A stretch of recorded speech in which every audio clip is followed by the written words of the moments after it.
Chance and then you blew it. That is the most absurd statement of the year. Nice. Nice. Oh, baby. I'm in my zone, I'm feeling it.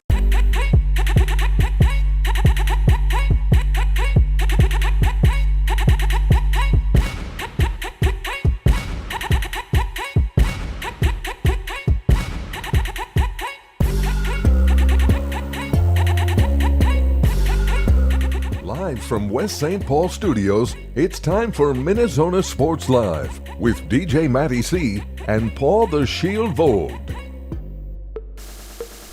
And this is MinneZona Sports Live. We are back. Yes, episode 282. Yes, we are back and ready to roll for another episode. And without further ado, I'm your host, DJ Matty C, a.k.a. Matt Callahan, a.k.a. Callie, a.k.a. Matty C, etc., etc., etc. And all the way in Granite City Studios in St. Cloud, Minnesota, Paul Volta Shield. What's going on there, Shield? You know, of course, we have a lot going on here with the show here tonight, but last night kicked off a brand new season of softball as well. Proud member of the Smiles for Jake softball team, but of course, also, we're sponsoring this season. That's right. Got the new jerseys and all that. Got to hang out with a good group of guys as well, so certainly appreciate the good fun times that we had there last night. Started the season, lost the first game, but we did rebound nicely. A nice win there to cap off the night. Looking forward to another great summer of softball. The goal for last night was to not get hurt. Mission accomplished. Little sore, but we didn't get hurt. Looking forward to another great show.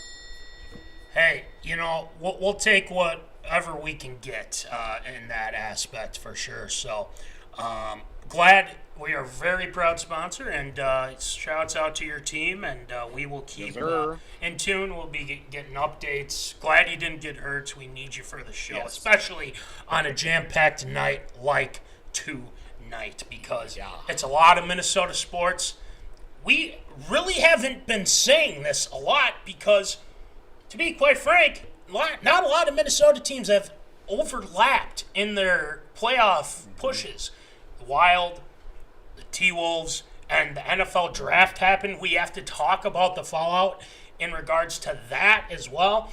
But not only that, we are doing the top 10 infamous list for the first time in 2 months, I think. So we did Hall of Shame. That's connected. So, I mean, that all makes sense. Right.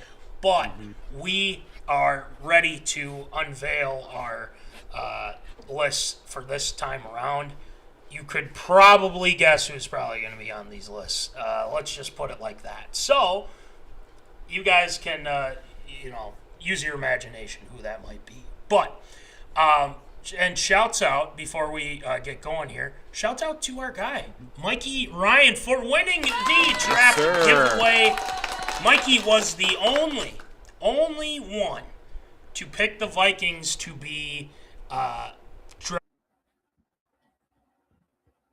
wild. With that being said, he is winning one of those hats. I think he already has one of them, so he'll get the other one. The one he doesn't have, he will be getting that. So I want to say he has this one already. Correct. So he might be getting this one, but vice versa. Either way, he's going to be fine for football season. He's going to be just fine.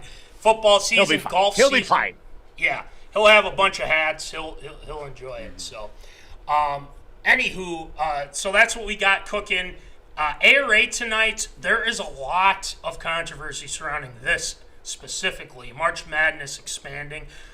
I have some thoughts on this, and I cannot wait to discuss this with you, Voldy, and the Zoners as well. It's a bunch of BS in my opinion, so spoiler alert, seriously. You probably already know where I'm leaning towards that one. Voldy, your Red Sox cleaned house. They are completely on a rebuild deal here. So a lot to be said with those Red Sox. SeanmcVay and Tysimpson, I guess they weren't on the same. McVay didn't want Simpson. He did. He didn't. Controversy surrounding the Rams. Jason Schmitz, I'm talking to you. We might we'll discuss that. Shoheiohtani is going to pitch. He will not hit against the Marlins coming up. A lot to be said with that, too. So, and then to round things off, an arena team is suing itself. Explain that to me. I don't know. I have no idea. But as always, to end the show, Shield shoutouts. Shield's got some shoutouts tonight, so we will have that ready for you. So, Voldy, let's not waste any more time. Let's get it going with some Tater Tot Hot Take.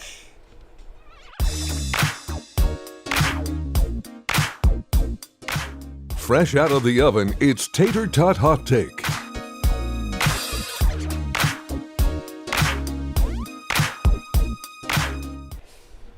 It's hot, it's fresh, it's right out of the oven. We are ready for Tater Tot Hot Take. So, just quick update too. Ecamm decided to kick us off the Facebook stream. So, YouTube, hi. Yeah, we're still on YouTube, so make sure to trust us on the YouTube.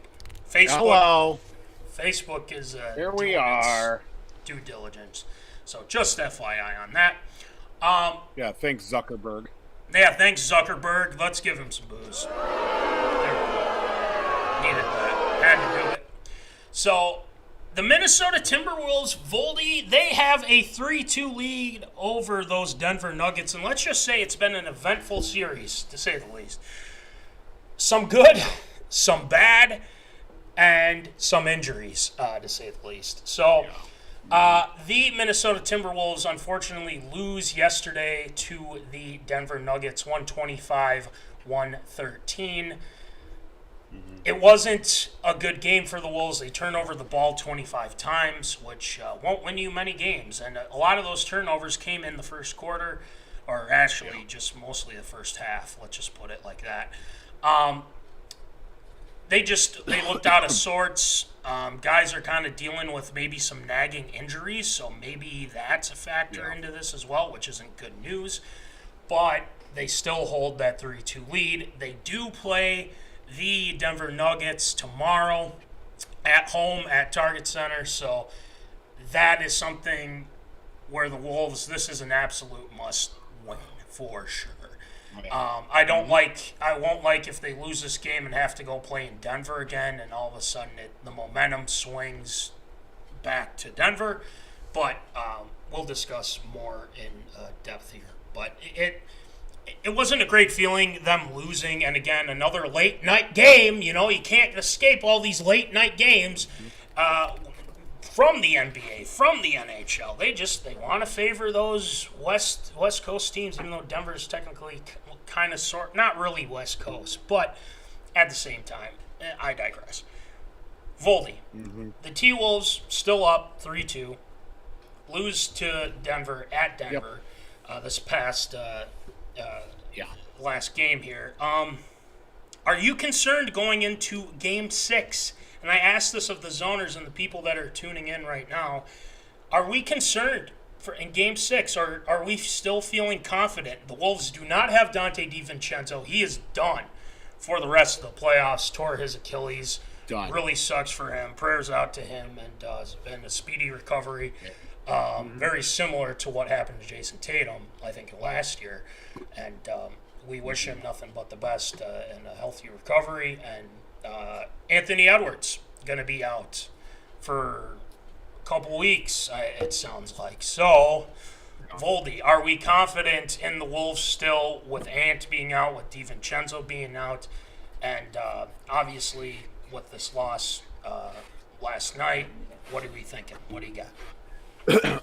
Well, definitely the confidence is definitely very low right now just because of the fact that you throw in, of course, the injuries with DiVincenzo and Ant being out indefinitely with that knee hyperextension. But let's also throw in the fact that Naz Reid was out for a good chunk of time too with that game Monday after he rolled his ankle. So now you got Naz Reid coming into the contest with a kind of gimpy ankle at a point where he's probably going to be leaned on quite heavily. Of course, Julius Randle too.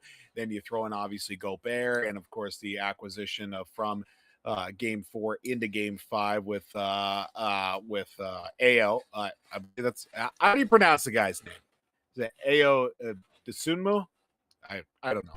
Pretty good. Yeah, that's actually pretty spot on, I will say. Oh, there you go. I just completely guessed. But yeah, given the fact that he put up 40 points in Game 4 there to get T-Wolves up 3-1 in the series there, that was huge. But now we're going to have to see here, of course, now this is a critical point now where we're going to have to see these guys really step up. So my confidence right now from when I initially started talking to now was fairly low. We're about 50-50 right now. We're about 50-50, maybe 60-40. We'll say 60-40 confidence saying they close things out in Game 6 as opposed to 40% saying we're gonna have to tighten down the ship for Game 7. Yeah, and I think there is a level of concern. There's no ifs, ands, or buts about it. The question is, can this team come together and just take care of this one game and not have literally the whole Denver / Colorado State come after Minnesota, because apparently they're just trying to get Minnesota fans going and trying to say that you haven't won anything and you're talking crap and this and that. It's like, we really haven't. The person that they're mad at is Jaden McDaniels, and I think they just need to relax. To be quite honest, look, Jaden McDaniels called you guys out after Game 2. And between then and what's going on right now, he's kind of been proving his point. If Ant doesn't go down, I think they win Game 5, to be quite honest. Mm-hmm. And, they don't have all these terrible turnovers. You clean that up at home tomorrow, you should be fine. The only two people you need to be concerned about is Jokic and SGA wannabe flopper Jamal Murray. And I truly believe that, because he's as bad as SGA when it comes to that too. But if you slow those guys down, they get tired, and they have to rely on some of these other role players. They're cooked. I think they're cooked if you do that. Now you gotta do what you can against Joker, but no stupid mistakes. They had too many mistakes in that game, and they tried to catch up. They get close, and then all of a sudden, Denver would pull away. Now, I don't think anybody was expecting to see what they saw from Io. And Io is a dog, man. He is so good. I love how he plays, and it comes down to all of these guys stepping up while Ant is out, because you win this game, I think they would have to take on the Spurs, if I'm not mistaken, which is another team that's going to be tough to beat, to say the least. And I think the hatred that these Denver fans have towards the Wolves is just kind of silly, to be quite honest. I feel like they can get mad at Jaden McDaniels all they want, but you know what? He was right. You attack this team, they fold. You drive to the basket, guys are going to get buckets. Randall has done it against them. Io's done it. McDaniels, you name it. He was right. Now, I don't want him to say that thing and then lose the series, right? So they have to win this one. I mean, I'm with you, Voldy. I think it is a 60-40 deal here. And I think I'm confident in this team. I just don't want them to take this as, well, we're going home, so we're good to go. No, this team's going to fight too. I mean, they're not going to give up easy. They want to beat you, and I think you have to defend home court and move on to the next round. If you win this game, you're that much closer to getting Ant back, and it sucks. Hyperextended knee is not something to fool around with, especially when it's a bone bruise, which is tough in itself. So I think this is a very crucial game for the Wolves. I'm not super out on it, but if they lose this game, I just think Game 7 is going to be super tough for them to win. I mean, we're talking a raucous crowd. We're talking them fired up because they're going to come back from a 3-1 deficit. No, we can't have that happen to the Minnesota Timberwolves. They need to come together tomorrow and get it done. So, I quick want your thoughts, Voldy, before we move on to our next one, since we have so many hot takes tonight. Jaden McDaniels, the layup that he had in Game 4. Some say unwritten rules and all that, whatnot. So, and most people are saying, look, the ball was thrown up to him and he just laid it up. I think you can be right on both things, but at the same time, why was every Denver Nugget leaving the court right when the clock is still going? They throw it to McDaniels, and he's just like, oh, I can hold it and just call it good or whatever. I understand that. But he just went and just laid it up, and there was like 1.3 seconds. He starts running, and then Jokic flies across the court, gets in his face, and is like, what do you think you're doing? And McDaniels he was holding him like this. He held his ground, and then he just kind of let him go and just was like, just let him go. Yeah. What are your thoughts on that whole situation with Jokic and McDaniels? End of the game, tension's high, heat of the moment. I understand the whole unwritten rule aspect, but at the end of the day, there's still time on the clock, and you could, obviously you had two sides of the coin there, and the one that landed was the one that said, oh, I'm going to lay this one up, as opposed to just holding it for the extra couple of seconds to run out the clock. And look, I think in the long term, it's probably more of a mental game out there. And we're all playing chess out here.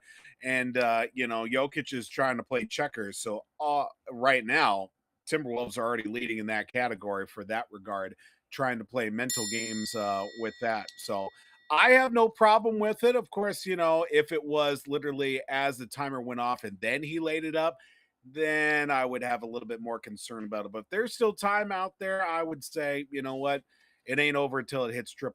So I have no problem with it. And that's the thing. This rivalry is what people are loving about everything about this team is that the Wolves are embracing this rivalry. They don't like them. They don't like us. Fair enough. But I just think that whole situation, I'll give my 2 cents. Stop them. Go stop them. Play defense. Time's still on the clock. You're NBA players, and you took it in unwritten rules and this and that. Oh, cry me a river. Oh, it's too bad. Who friggity who? So sad. Last thing. Voldy, you picked the Wolves in 6. Is that still the same sentiment? Still holding it. I think the having the home court advantage coming up on Thursday is going to be huge for the Timberwolves. I mean, you know, we've seen what a home crowd can affect a team, and ultimately when it comes to play there, of course, a chance to close things out at home. I think the Timberwolves would definitely take it that way. Certainly would help if we would have Anthony Edwards fully healthy, and of course, all the other guys that are kind of limping in at this point. But I feel confident enough that home court will play an advantage here in this contest for the T-Wolves to close it out tomorrow night. Let's get it done. I'm in the same boat. I think they're going to win. I know I said Wolves in 7, but at this point now, this is very important for them. Get it done, end it, call it good. We're on to San Antonio or whoever that they would play, and I don't think it. Hopefully, it's not OKC right away, but we'll see how that all turns out. So, all right, Wolves are playing tomorrow. We will keep in tune with that. Check out our socials medias. Let's move over to another team, our Minnesota Vikings. Our Minnesota Vikings have completed the 2026 NFL Draft. Hat switch, boom, bada bing, bada there boom. It is. Have to put on the colors. Yes, Skull. I'm wearing the sweatshirt tonight as well. Draft fallout. A lot of the experts are scratching their heads, and one of those people being Mel Kiper, some other analysis and stuff like that about the Minnesota Vikings. The Vikings in the first round, they go ahead and they draft the defensive tackle out of Florida, Caleb Banks. He is a giant human being, to say the least. He is 6'6", 330 pounds, just a monster. But a lot of the analysis and a lot of the people around the NFL are saying, well, he's dealt with the injuries. He got injured in the combine. His foot is, he got injured it again. What's his health deal like? Well, the Vikings have one of the best physical therapy / doctors in the world at TCO. If they believe that he's good to go, I believe in the people at TCO that he will be healthy. It sounds like he will be ready for mini camp coming up in June, so that is good news. So let's just start there, Voldy, and then we'll kind of look at a couple other guys that might, provide a little bit of an impact as well, who they drafted too. So, Voldy, your thoughts on round 1 for the Minnesota Vikings, them drafting defensive tackle Caleb Banks. What do you got? Yeah, this one was a little bit of surprise for sure because, of course, Thieneman did ultimately get picked early enough ahead of the Vikings selection as well. So that one was a bit of a downer there that the Vikings weren't able to get him, or at least from my regard as well, from my recollection, as the proximity of the draft is well left my mind at this point. But Caleb Banks, yeah, this one was a bit of surprise. Of course, the injury with the foot is something of note as well. But then again, playing at a high caliber program like Florida that does have a tendency to pump out some pretty good players in their own time on both sides of the ball.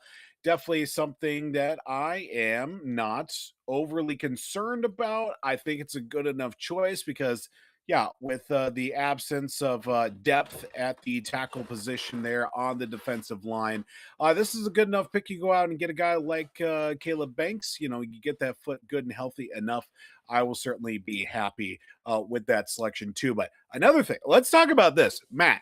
Round 1 Yes. of the NFL draft. I cannot tell you the last time I was awake and watched the whole first round, beginning, middle, end. 2.5 hours of program from pick 1 to pick 32. Now, usually by the time the Vikings were picking, I've already turned the TV off. I'm going to sleep, or I'm very close to going to sleep, or I'm watching it on my phone in a pitch black room laying in bed because I got to get up early the next day. But I watched the whole thing beginning to end, and I was astounded. It felt like by the time one pick was in, the next pick was ready to go. And I'm like, yes, this is what we're talking about. It's about damn time. It's about damn time. Well, and that has been my gripe with the NFL draft for the longest time too. We talked about it. Absolutely. While the draft was going on in our channel there, or Messenger, lack of a better word. They had the picks in right after Mendoza was picked. The clock was going for maybe 20 seconds, and then the pick was in. Right. So it's like, this is awesome. This is good. This is what I'm talking about. Teams just need to be prepared for anything. And you can't just there are teams that take up the full time, and we don't know what the hell they're doing. And so the NFL, thank God, they're just like, all right, we're cutting the time down a little bit now. Let's see what happens. And like you just said, that is how it should have been for years and years and years. That you can't. When the Vikings were picking like in the 20s and stuff like that, I was getting ready for bed myself. So I don't want to have to sit there all night and wait for my team to pick. No. I know we're just fans and everything like that, but at the same time, let's keep it moving, folks. That's all we ask. So the good news is that, yes, I agree with you. That is something that is desperately needed. So let me, I'll say it like this with Banks. I think this was a absolute swing for the fences pick. And this young man, I think, has the potential to be a dominant defensive tackle for the Minnesota Vikings. They haven't had a guy like that in the interior that can be multifaceted, can rush the passer, can create chaos in the run game. We really haven't had that since our guy Kevin Williams. I feel like we really haven't had that. I think this guy has the potential to do that, and maybe even more. He didn't play much in 2025 because of this foot injury. His 2024 season is the one you want to look at, because I'm telling you, this guy, when healthy, is a monster. If we are able to get him, develop him, and he stays healthy, he's already addressed that. The reason why he was having maybe some of these foot problems because he was at a heavier weight. And he said, I'm going to lose some just so, I can be as dominant as I can be without having the issues with my foot, leg, whatever. And I think Brian Flores, people were kind of upset by, you could have had this guy, you could have had. And Diannarussini actually went to the Bears, Voldy. I forgot to mention. So he was there for the taking for the Vikings at 18. Well, I'm dumb, so. But no, that's all right. No, I but they decided to pass on him. And from what I understand, speaking of Oregon, if Kenyon Sadiq fell to the Vikings, they would have taken him. From what I understand. He goes to the Jets, whatever, enjoy your time there, really. And see how that goes. But he didn't choose the team; they chose him. I'm saying Jets organization were like, I think he's going to be a really good player. I like this pick. I'm liking it more now than I did when it first happened. And I talked, Hunts is a big Florida guy. I said, Hunts, you got to tell me something here. What do we got? He said, this guy has the potential to be an absolute star, a stud for the Minnesota Vikings. And I asked about the foot thing, and he said, these types of things happen, and hence why people kind of understood if he was healthy, he would have been top 10 pick, at least. So there is something to hang your hat on. I trust this organization, and they got to hit on this draft. They really have to. So I got some belief in Caleb Banks. We'll see how it all pans out. I think he'll be good to go come mini camp, or even training camp for that matter as well. So we will keep an eye on that. So the Vikings did, we won't go as in depth because I do want to get to Wild here. But their second round pick, they took Jake Goldday from Cincinnati. As we all know, the big news out of the draft, the Vikings did trade away Jonathan Grenard for one third-round pick this year and a third-round pick next year. I know. I get it. We'll talk about that in a second. Jake Goldday, I think it sounds like he plays all over the field. Sounds like a Flores type of guy. I think he'll be pretty good. He's a 6'5" off-ball linebacker, so can be an edge rusher, can be out in coverage and things like that. So I think it's a pretty solid pick. We'll have to go in depth another time, but this one is probably my favorite. You know why? Yeah, I love it. Because of Big Citrus. Yes, I love that. Let's go. Big Citrus. Dominique Orange, nose tackle. Let's go. I think this dude is going to be a monster in the run game. A guy that could be Linval-esque, I think, with the Vikings. Big Citrus. The guy looks like he's going to be a monster, and this is kind of another Flores guy. So, Voldy, do you like the Big Citrus? What do you got? Oh, yeah, absolutely, especially being a nose tackle, too. I think that's one thing that the Vikings are looking for is to stop the run. In division, in conference as well, there are some touted running backs for sure, and if you can't stop the run defensively, then what are we all going to get done in the first place? Vikings definitely got slashed a lot in the run game in the season for sure defensively, and they could certainly use all the help they could get. Just adding another young piece to an already, I would say, younger and promising defensive line group too, but having a guy in there that could be very much Linval Joseph-esque is definitely a great pickup for sure. And just love the Big Citrus for sure. It's on my it's on the short list of possible jerseys to get in the near future. I just think I need to do the whole nickname thing on the back of the jersey. Oh yeah, definitely. Yeah. Not even one. Big Citrus. Yes. Absolutely. So we don't have time to go all through all of them here, but Voldy, out of the list that you have, what I have sent, what is the most intriguing to you? What pick do you think is going to be like, this guy might be pretty good outside of Banks and what we talked about with Big Citrus?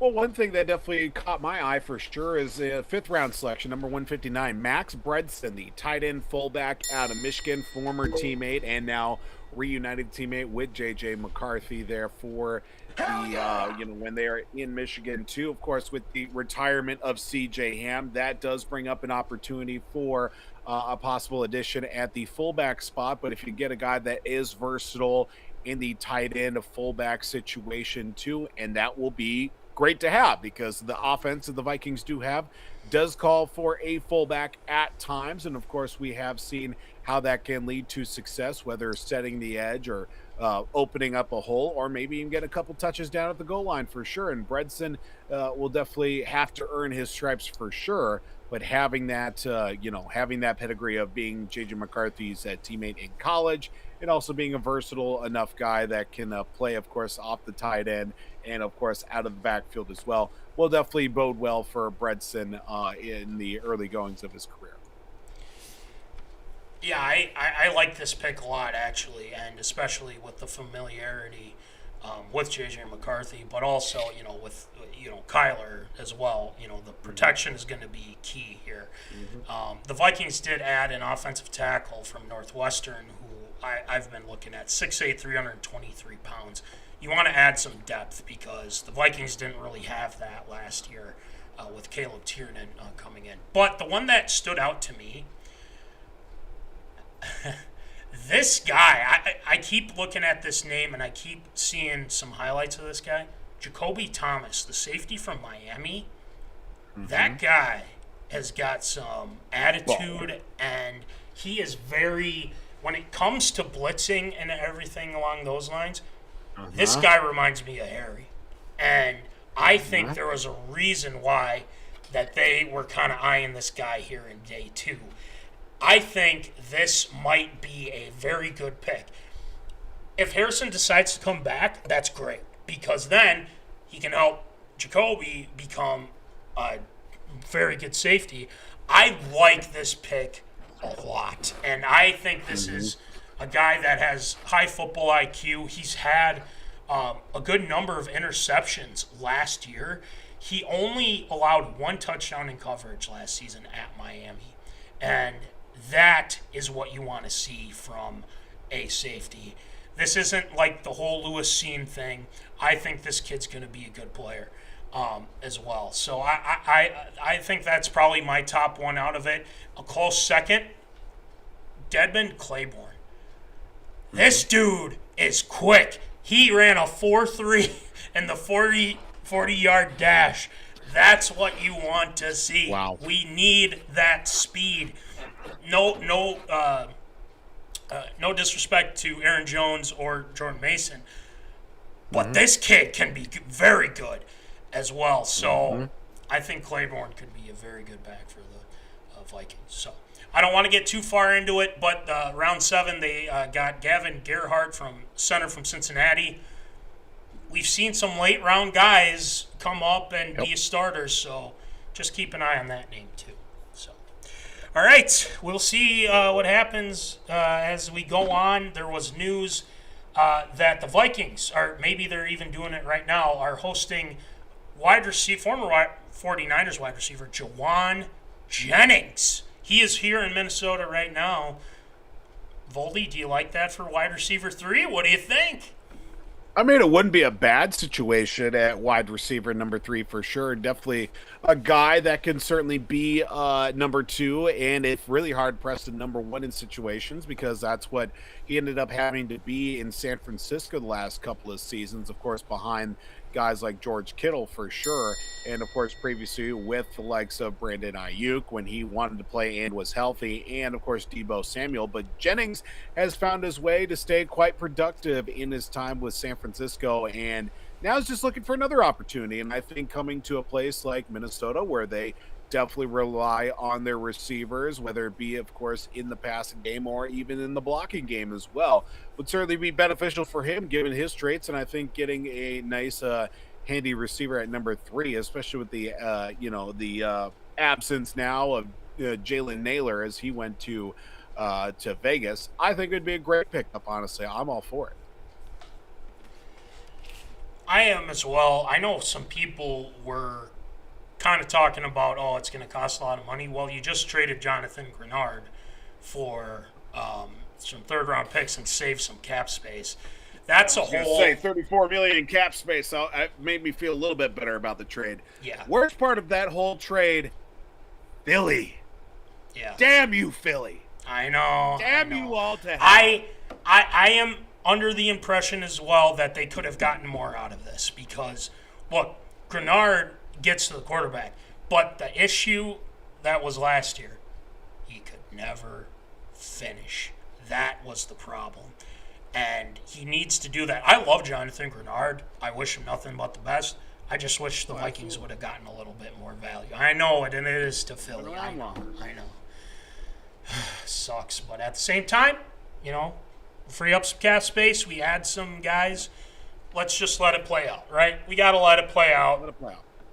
We'll see what happens. So, with that being said, the Minnesota Vikings draft is complete, and we move over to our last hot take of the night, those Minnesota Wild. Speaking of the Wild, congratulations. What a game yesterday. Claps out to the Wild.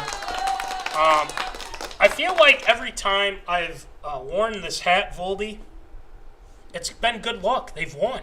I mean, I'm just throwing that out there. I've been wearing this watching the games, and it's brought in good luck. So, they win last night 4-2. Gosh, it got really cold in here. I don't know why. It's just really cold. I'm just because of the Iceman. Yes! Woo! He's cold. It's cold in Minnesota and in Texas. Yes, Matt Boldy. We're coining this. He is the Iceman. NHL. Matt Boldy was fantastic again against the Stars. He got a goal robbed from him. Let's nip that in the butt first. I don't understand. He got robbed, Chief. Absolutely got robbed. But shout out to Matt Boldy. Awesome game. Kirill Kaprizov. Zuccarello back. He gets the first goal as well against the Stars. Voldy, the Wild, and I can't believe I'm saying this, they're on the verge. They're in the driver's seat. They can get this done tomorrow. And finally, hopefully, fingers crossed, get out of the first round. I don't want to jinx it. But, Voldy, what are your thoughts on Game 5? And what are your thoughts coming up here for tomorrow? What do you got? The Wild have certainly not made it very easy on themselves. And one of the things that I said at the beginning of the series, of course, was you got to stay out of the penalty box when it comes to this Dallas team. And that's been the real Achilles heel for this Wild group here, as they keep giving away power play chances. And Dallas has found ways to convert on them. They've had, I think, at least one power play goal every game this series, or at least they've been very, very productive on the power play. So they need to find ways to stay out of the box. And I think from the early goings, especially from last night, of course, get that early lead. They give up a power play goal in the first and then ultimately have to claw their way back into it. This Wild team does have a little bit more depth at a couple of different spots than we've seen on some of the previous teams, just based off of guys, at a couple of points during the game that I was able to watch at least a little bit of and also listen to in the middle of softball at that same time was, they were trying I think they were pressing a little bit too much early on. They were pressing, trying to play, everybody was trying to be the hero in this situation as opposed to just trying to lay some of the groundwork, do the simple things, of course, get the puck deep, set up the forecheck on that point too. But when it really mattered too, of course, you get a big goal out of Michael McCarron. Ultimately you get the empty netter as well from Kirill to ice things on top of it. And of course, Boldy, he should have had 2 last night, but of course that goaltender interference call really screwed him out of everything too in the second period. But overall, I think that one was definitely a message sender for sure for the Wild to at least say that, rebounding from the previous 2 games, of course, obviously they won the game in overtime back on Saturday, but great to see, of course, them get a road win and coming back home. Huge opportunity here. Get out of the first round. Gotta have it happen. We've been starving for it for a long time as well. But that game last night kind of showed, I do have to give, but we'll talk about this more coming up because I don't want to reveal anything. But the Stars are a very good team. I mean, they have been a tough opponent. There are some guys on that team that I dislike with a passion. Can somebody please stop that Robertson guy? Good Lord. Every time I'm watching, I'm just like, Why does he keep scoring on us? Why does it just somebody nail this dude? You know, like I don't know how he keeps scoring on us. But I would like to kind of see that. Voldy, you brought up a great point about the power play. The Stars thrive on that right now in this series is the power play. So the Wild have to, like you just said, keep out of the box. But the Wild have been good on 5-on-5. Their power play hasn't been great. In the regular season, it was really good. But this series hasn't been great. But I think that has a lot to do with the team they're playing. And this team has kind of that playoff, has, you know, a lot of this playoff experience. Not saying the Wild don't, but, you know, it's been a long time since I got out of the first round. This is the opportunity of a lifetime for this team to end things the way you want it to. This is important to every single guy right now. Even though some of them really haven't been through those years of getting kicked out of the first round, losing in the first round and everything like that, Billy G knows what's at stake. Billy G understands that. John Hines understands. Coach Hines, their chief, understands that. This team is the most talented team I feel like I've seen in a long time. I think they can get this done. I still said Wild in 6 when we first started. I'm going with that because, this is a team that's ready to finally break out of it. I would like them to go further, but again, you win this series, you have to take on Colorado. I'm not saying that they're insurmountable by any means. I think that the Wild will give them a great series. I'd love to see them win. I mean, I'm telling you, if they beat, or I don't want to get ahead of myself, and I don't want to jinx it, so I'm going to stop talking with that. But I think this is their time to end things. I think Dallas is kind of back on its heels a little bit because they were kind of expecting the Wild to fold like they have in previous series. But now that the Wild are up 3-2, this isn't like the Wild are up 2-1 and, you know, this is how, you know, it goes. No, they're up 3-2. They're going back to Grand Casino Arena, a.k.a. still I know it as the XL Energy Center. But you guys, you take it for what you will. Boldy's on fire. I'd like to see a breakout game for Kirill because I feel like the Stars have really keyed in on Kirill to throw a little bit. But I think that this is going to be another Matt Boldy game. The Stars don't know what to do against the kid. He's just that damn talented. And I think the Wild are going to get it done. I think they're going to win in 6. The arena's going to be electric. Like, the roof might come off. When the Vikings were there, when we saw Jets there, when we saw all those Vikings there, holy moly, those guys were super into it. Justin Jefferson really didn't watch hockey. He's loving it now. So this is great. I mean, you know, the whole state there's so much excitement. Wolves, Wild, obviously the draft that just happened as well. This is a great time to be in Minnesota. I mean, let's cheer this team on. Let's get this done. Let's move on and see where it goes from here. I think the Wild will still win in 6. Voldy, that leaves me to you. Voldy, are the Wild going to win in 6, or are you sticking with your Wild in 7 deal? What do you got? No.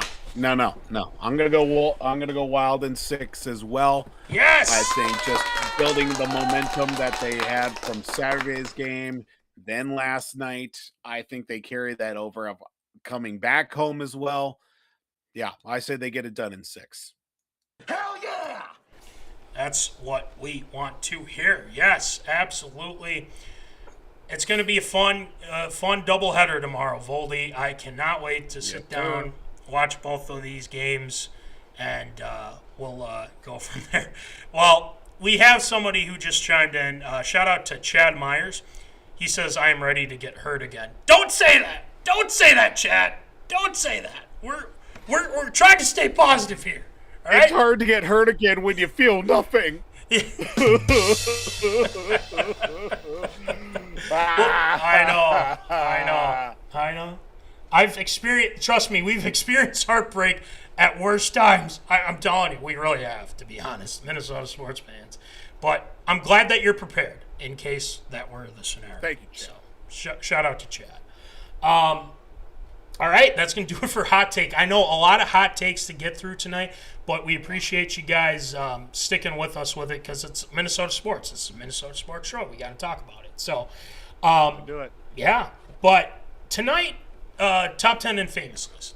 You guys probably are thinking there's probably a lot of changes. Yeah, there are. There are a lot of changes. Voldy's got some good ones. I've got some ones that I've definitely changed up as well. So, let's just get it going with some top 10 infamous lists. Here's the list no one wants to be on. Infamous Top 10.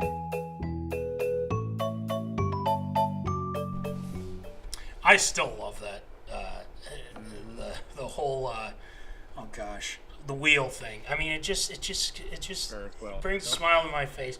I know we got to take A-Rod off. We got to take Infamous James off, but we'll have to update that at some point. So I love it. Love it. All right. The top 10 infamous list. Now, like I said, there's changes. There's been some changes. Voldy, I'll start off tonight because I believe that your list, you have a lot to say with your list. I have a lot to say with mine, but I'm probably not as long as yours, so I will start things off. So, without further ado, since we like doing this whenever we do reveals, let's get the drum roll going. Please. So, let's Drum roll, do it.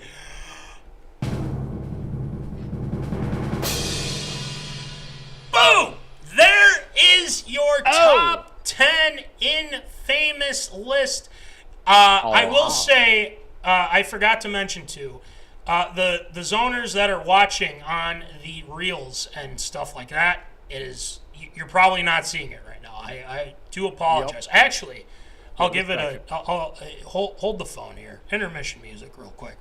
I'm going to take this and I'm going to put it right there. Yeah, there we go. All right, so we have it on there. You'll see some of our faces cut off, but we'll explain.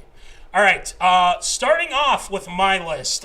This one, there's been some definite changes, and I just lost where I had it. What in the world is going on here? Let's go back to the choose shot. I'm pretty sure it's still there, or it's not. I don't know. There it is. Okay. Hey.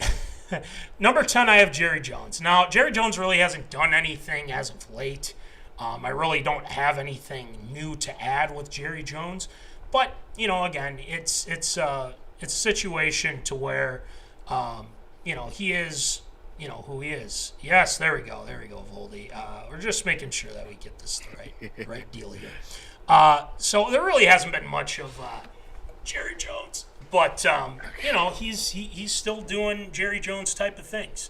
So, we'll keep in tune, but he's the owner that keeps doing weird stuff. All right, number 9, WNBA, Kathy Engelbert. Look, Kathy Engelbert, they upped the price range, or the, salaries for WNBA players. That's great. That's fine. That's dandy. But don't trust her. Can't trust her from that aspect as well. So, there's a lot to discuss when it comes to Kathy Engelbert. So, I will say that her situation, is ongoing, and that's why she's still on this list. Number 8 is where this gets interesting because I didn't really think of this until I watched the Wild game. I'm getting ready for the show, right? I'm putting things together. I'm watching the game. I have my TV right next to me. And then I see what jaimebenn does to our guy Hartman. What the hell is the matter with this guy? He just comes in and just shoves him right to the ice, cross-checks him in the back of the head and everything. What the hell is that? And not only that, but this whole series he's been flopping like SGA on the ice. And, magically hitting in the face with a stick and just doing these scummy things. Who the hell is this guy to come out and act like a total douchebag? And I think it is an absolute slap in the face that he only got fined $2,600. Really? So you're preaching safety, NHL, but you're not punishing the guy that literally had Hartman down on the ground, his head on the ice, and he's putting his stick right to the back of his head. What the hell? Insane to me. It's insane. So Jaimebenn's on this list, so congratulations. It only took me about 10 seconds to put you on this list while watching the game. So Voldy can vouch for me on that one. Number 7, Angel Reese. Oh, Angel.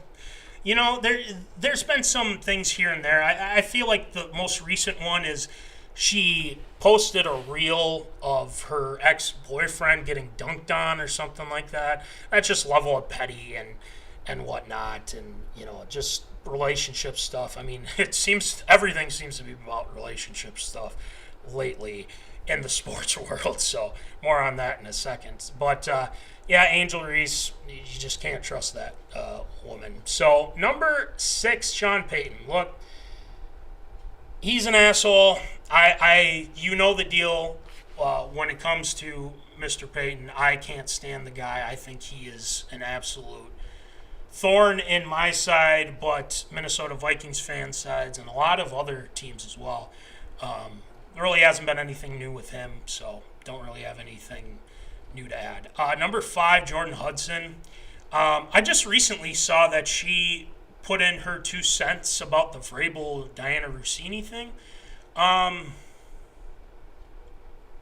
Shut up. That's all I can really say to her.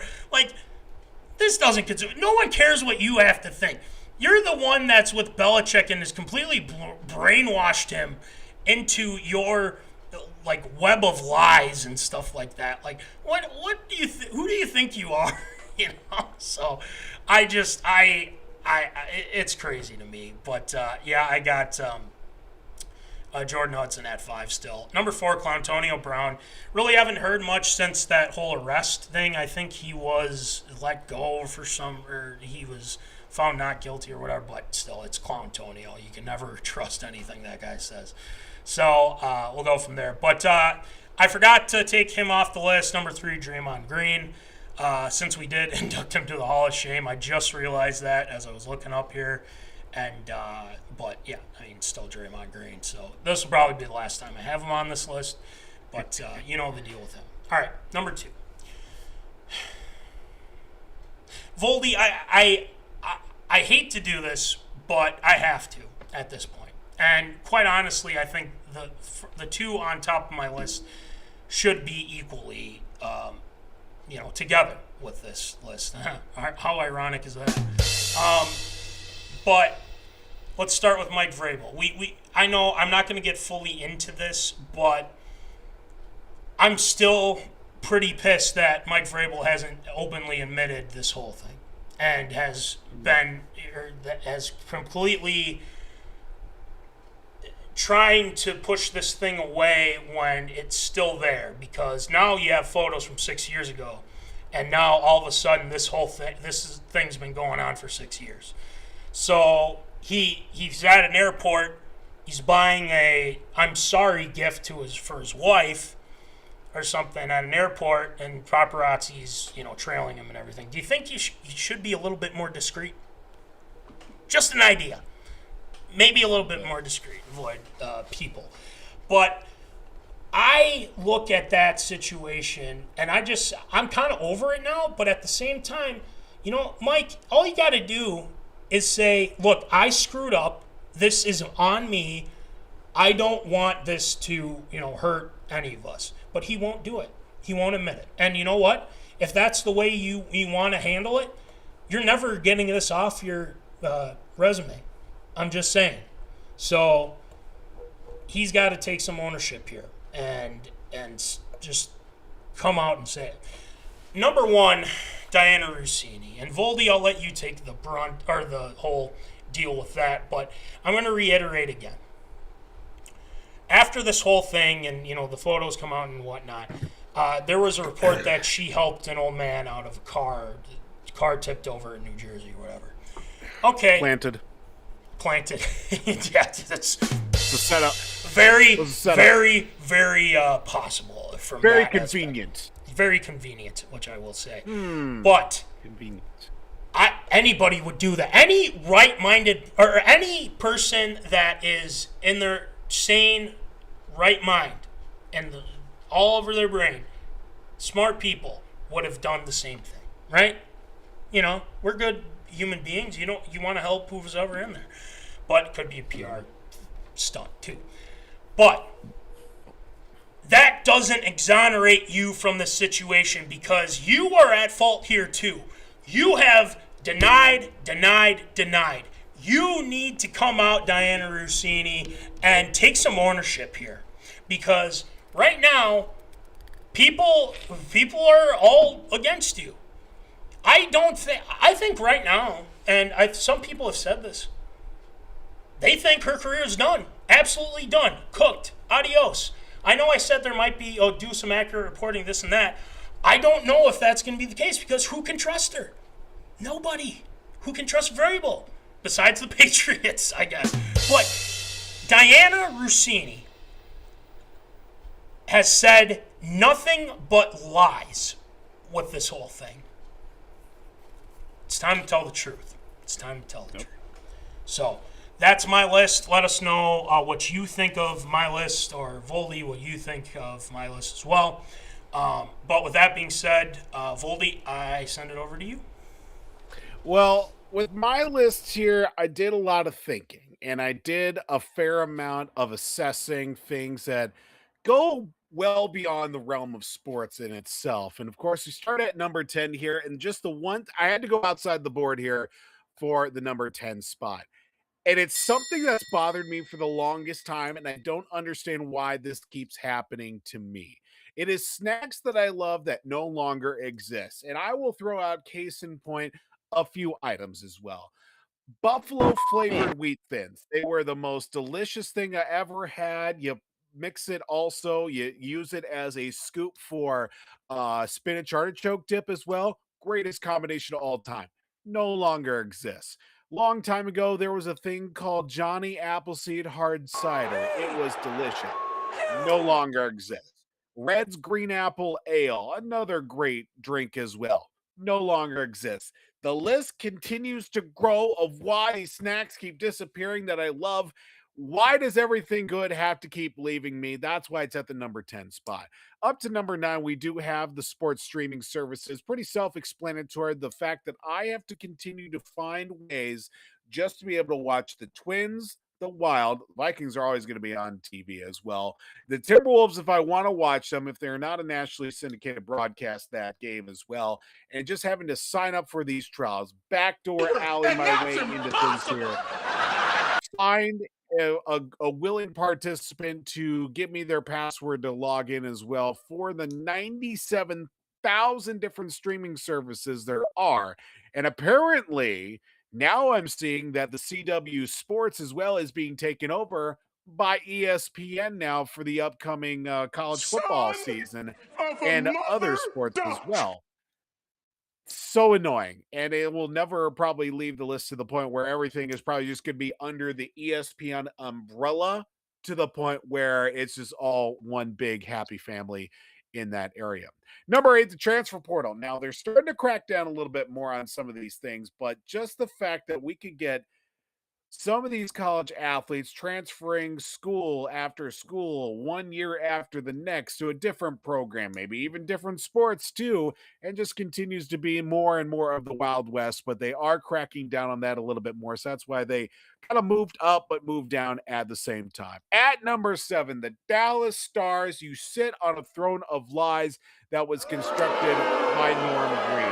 3 words. Norm Green sucks. That is all that needs to be said with that. And of course, the fact that you want to say that if you're the better team out of all of it, and you enjoyed the fact that your franchise was stolen from the state of hockey. No, No, I'm not putting up for that anymore. Just the cast of characters that they've had over their years, and of course, the dirty play that jaimebenn threw on the other night, for which he was promptly fined for as well, serves him. So that's why Dallas is at the number 7 spot. 10 conference. Oh, the Big Ten conference. I thought it was Oh hilarious when the my Big Ten conference God. went from 10 to 11 teams and they had their logo that had the number 11 in between a couple of letters. Like, that's funny. You sit on another throne of lies. You can't even properly say that you're even a Big Ten conference. Now you're up to what, last count, what now, 18 teams in the conference, soon to be pushing 20 on top of that too. Continues to be even more and more ridiculous, spanning from coast to coast. One conference where we'll get such legendary and glorious matchups as Minnesota versus Oregon. We get Rutgers versus UCLA, Penn State versus Washington. That's what I think about when I think of Big Ten football or Big Ten sports altogether. Those great rivalries. Big Ten conference is awful, but I will still cheer for the Gophers nonetheless. Up to the number 5 spot, those slanderers of Shedeur Sanders that dropped him all the way down from a surefire, bona fide top 3 pick in the 2025 draft to where he goes 5th round, has to earn his way onto the roster, gets elevated from 3rd string, gets to backup, and ultimately closes out the season as the starter. And out of all of it, too, oh, yeah, he ends up being a Pro Bowl quarterback as well as a rookie. And yet everybody finds a chance whatsoever to tear him down. But I will not stand for it ever, as I will stand by my side with Shedeur Sanders as being a surefire great quarterback. And I really hope he gets a fair shake.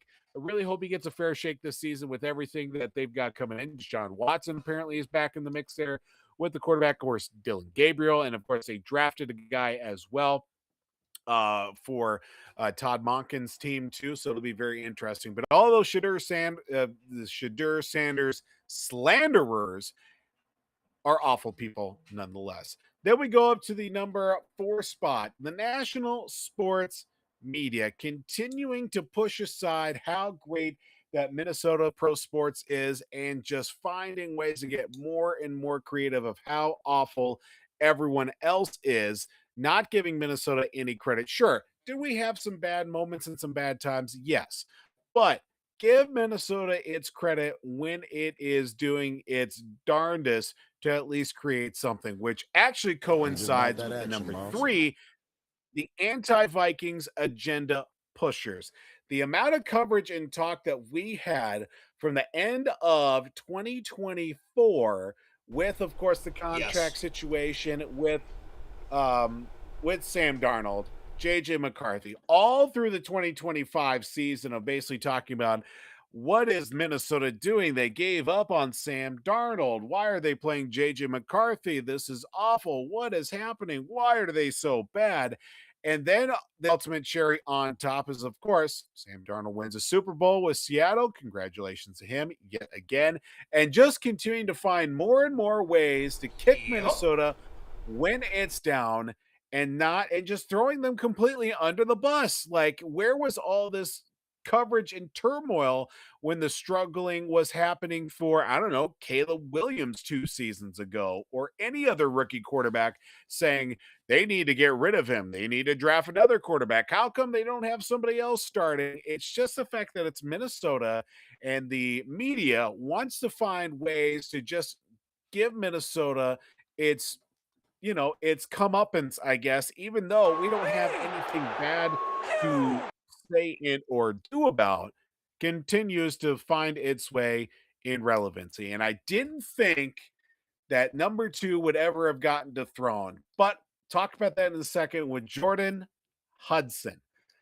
Haven't heard a whole lot out of her except for the comments made by, of course, Jordonhudson about number 1's spot, but it is dumbfounding the fact that Jordonhudson, that is still trying to find her way to keep herself relevant. Of course, we saw the whole, of course, her and Bill Belichick being together. That's still a relationship. And of course, now making making their transition from the pro to the college ranks on top of it at UNC. The whole situation of her being with the program, being part of the program, getting her the opportunity to basically come and go as she pleases. Then she's asked to not be there. And of course, the whole highlight of her being, an adult cheerleader as well with the competitive cheer as well.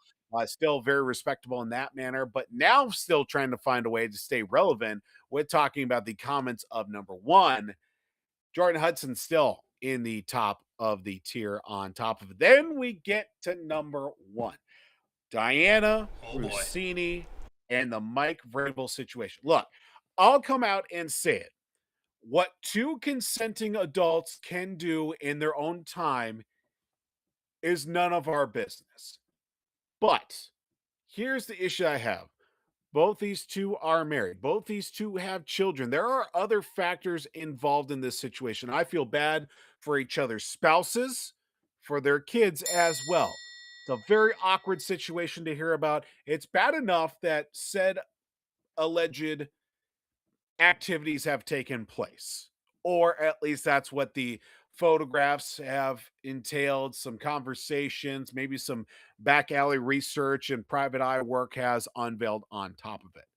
That's bad enough. But now to see it put out nationally, on social media, on the TV, on the apps, on the streams, it's bad. It's bad whatsoever. Now, the other issue I do raise for Diannarussini, of course, few months ago, we're giving the jabs back and forth. Diannarussini hates the Vikings. She hates Minnesota, yada, yada, yada. Never going to give them their just cause.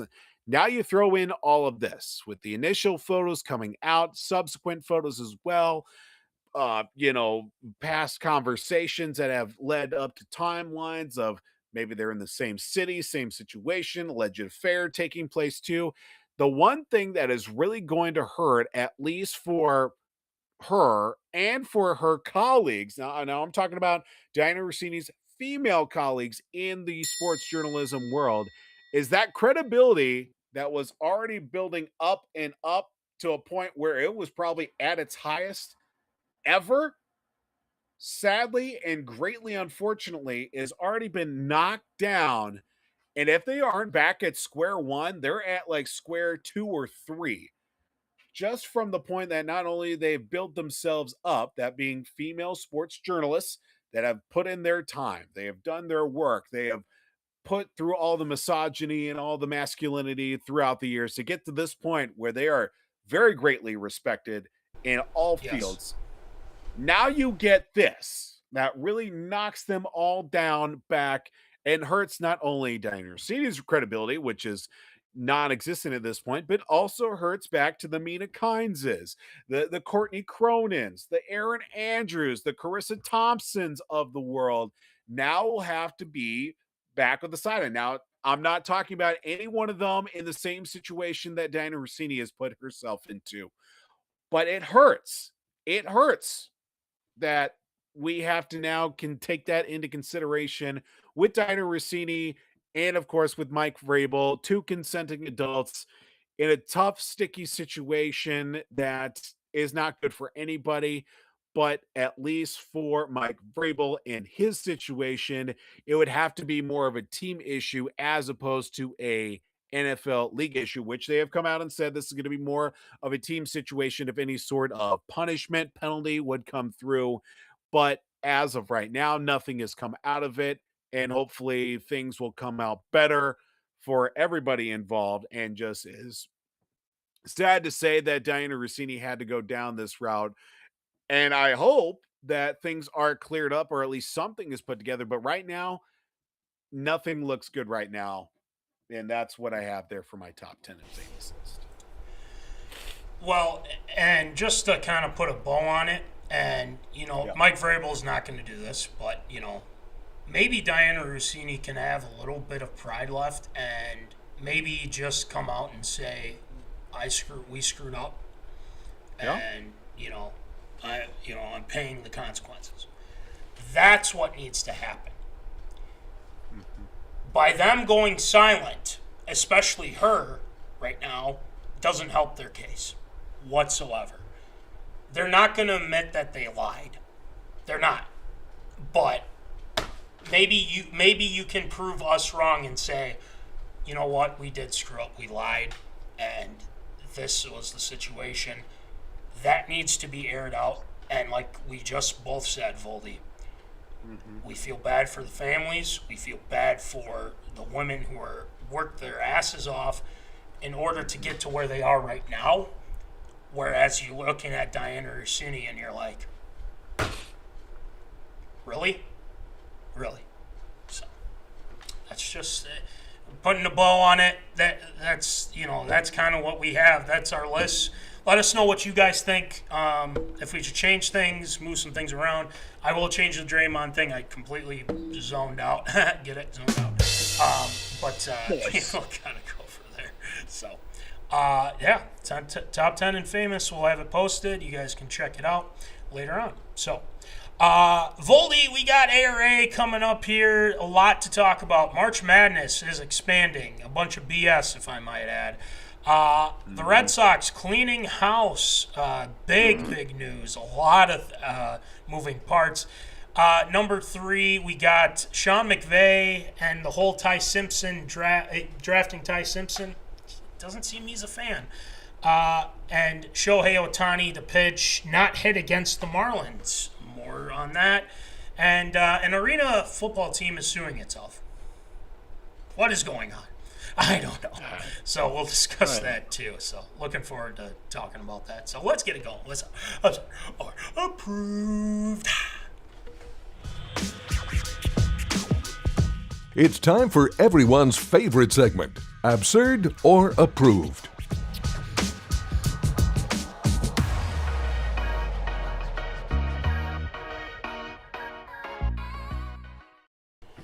All right, it is time for Absurd or Approved. So Voldy, why don't you rattle them off for us, please? Oh, we start in the world of college basketball. The NCAA has initiated the final steps to expand the men's and women's college basketball tournaments from the right now 68 teams and will be bounced out to 76 teams as the expansion, which has been discussed for well over a year, is on track to be formalized in the upcoming weeks and would begin this coming season. So the 2027 tournament would be the first iteration of this said tournament expansion. As it looks like in the next couple of weeks, we could see a potential announcement for the expansion to become final. Now, right now, as it currently stands, 68-team tournament for both sides.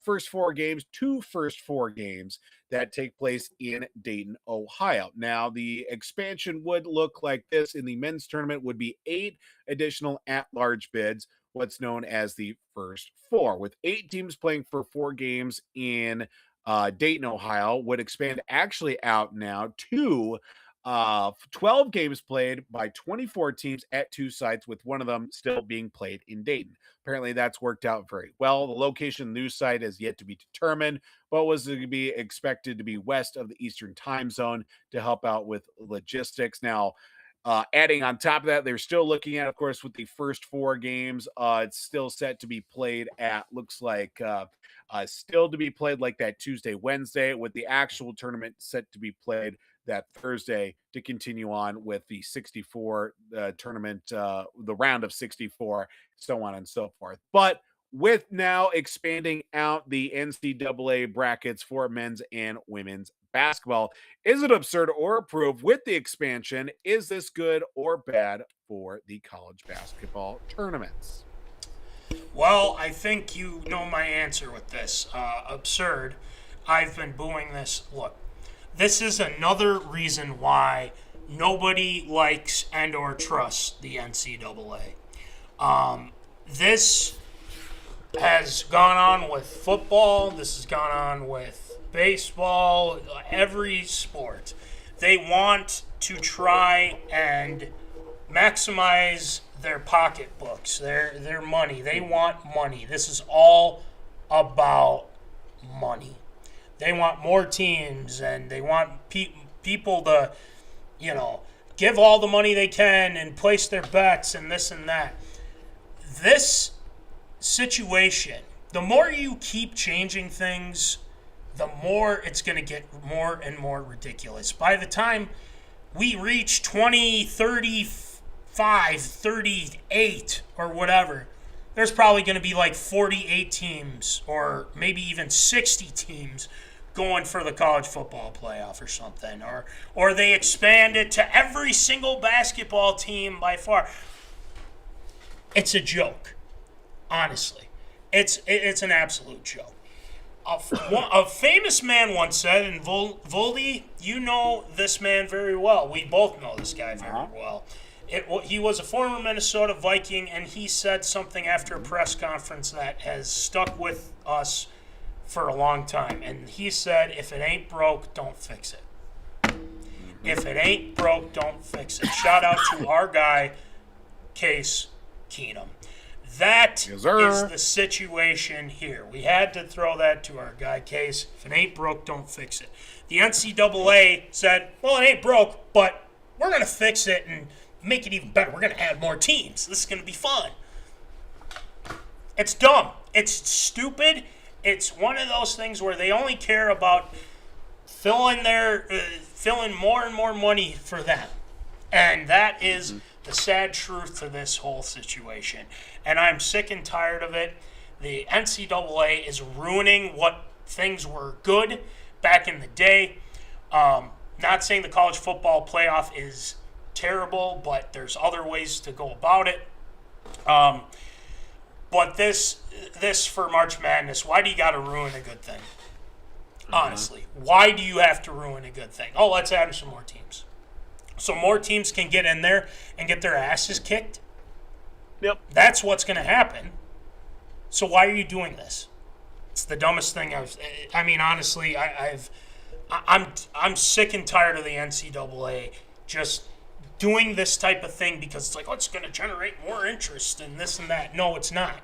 Nobody cares. And you're ruining a good thing that people like and enjoy. And you're adding, let's add more teams. No. Out. Absurd. 100% absurd. Voldy, what do you think? Well, sadly, it's really taking away from some of the other tournaments that are, of course, that have been traditionally part of the, teams that don't make the NCAA tournament, the NIT, the CBT, I think was another one, the NIBT, or some of those other lesser known tournaments. I shouldn't say lesser known, but some of those other postseasonal tournaments for the teams that don't make it to the NCAA tournament will sadly probably be wiped away within the next few years. Now, of course, with these, opening round games, the last couple of years, I've been coming around a little bit to it more. I know the first four has been well established at this point for probably close to, if not over a decade now at this point. But now we're just trying to get more teams into the tournament because of the fact that they probably just missed the cut, or their schedule wasn't strong enough, or they didn't get enough quality wins on the road, yada, yada, yada, strength of schedule. All that stuff is just complete trash. I hate the fact that we have to put a number on literally everything. If a team wins, they win. If they lose, they lose. What difference does it make if they lost to a team that was ranked 5th in their conference and also 25th in the nation, but they won against a team that's got 3 wins in the last 7 years, and they have 4 guys on the floor with 1 guy on the bench as their entire starting roster? I don't care. Wins and losses, it's what matter. But the fact that now we have to try and squeeze in more teams so that way everybody feels good about themselves, it's trash. I don't want more teams. It's already long enough to begin with. And now we're going to be playing games, of course, from the end of, middle to end of March into April. And at this point, they're going to be playing all the way through Thanksgiving with the national tournament at this point. You might as well just go ahead and do it and just get it over with. It's completely insane. It is completely absurd in my mind. Just shows how incompetent they are. It shows how incompetent they are, and they only care about stuffing their pockets with more money. So it's a joke. I'm 100% with you. All right, next one, Voldy. Heading to the world of Major League Baseball after a futile start to the 2026 campaign, the Boston Red Sox and front office, led by former reliever and the smartest man in baseball, Craig Bressel, have relieved the Boston Red Sox, have relieved manager Alex Cora and 5 members of his coaching staff of their duties over the weekend. On Saturday, Alex Cora was fired as manager, along with bench coach Ramon Vasquez, hitting coach Peter Fatsi, third base coach Kyle Hudson, assistant hitting coach Dylan Lawson, and a hitting strategy coach Joe Cronin were all dismissed. Now, of course, one other coach, game planning and run prevention coach Jason Varitek, longtime Boston Red Sox, who was in his 30th year with the organization as a player and a coach, was reassigned to a new role within the organization, as was released by the team. Now, of course, Alex Cora, being the longtime manager for the Red Sox, the last member of the last World Series winning team from 2018, now is relieved of his duties after a very bad start of the season, which saw the Red Sox being ranked lowest in the majors for home run production, again, among other statistical offensive categories, and being in last place of the American League East. Now, Chad Tracy, former major leaguer and of course now manager for the Red Sox, was the AAA manager for the Boston AAA affiliate out of Worcester the last few seasons, is taking over. But at that point, with the game on Sunday after a win, Red Sox sitting at 11-17 on the year. Unfortunately, they just got beat by the Blue Jays today as well, suffering a loss. Now, with all that being thrown into the mix, of course, getting a win in his first game as Red Sox manager in Chad Tracy, a little bit up and down here the last few games, seeing a little bit more production on the offensive side, but still a very big hole to claw their way out of with the American League East. Now for the Red Sox, is it absurd or proved? Will the Red Sox be able to find their way out of the basement of the American League East? Now, I'm not saying that they're going to win the division. Yeah. But will they at least get their way out of last place? It's a good question. Apparently, this is surprising. Well, actually, it's not surprising to us, per se, but they're having owner issues, too. Wow. Interesting. John Henry apparently has vow of silence of the whole situation. There's been some, especially Barstool owner Dave Portnoy has been very upset since him being a Red Sox fan. A lot of ownership issues going on there too. And again, I believe the Red Sox came off they won a game. They had 17 runs, and the next day, Cora and that staff were fired, if I'm not mistaken. Yeah.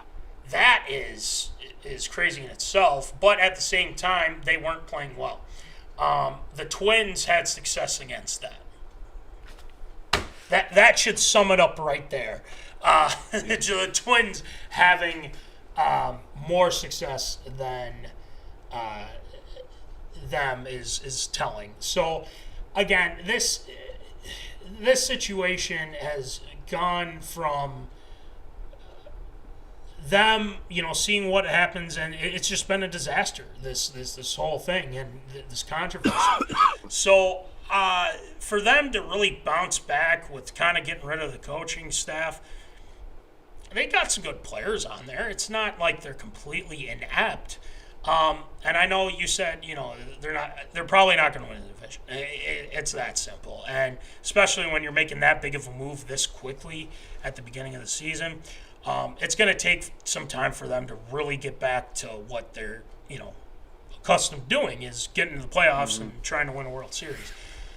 So with all of this kind of hoopla going on here, will they stay out of the basement of the AL East?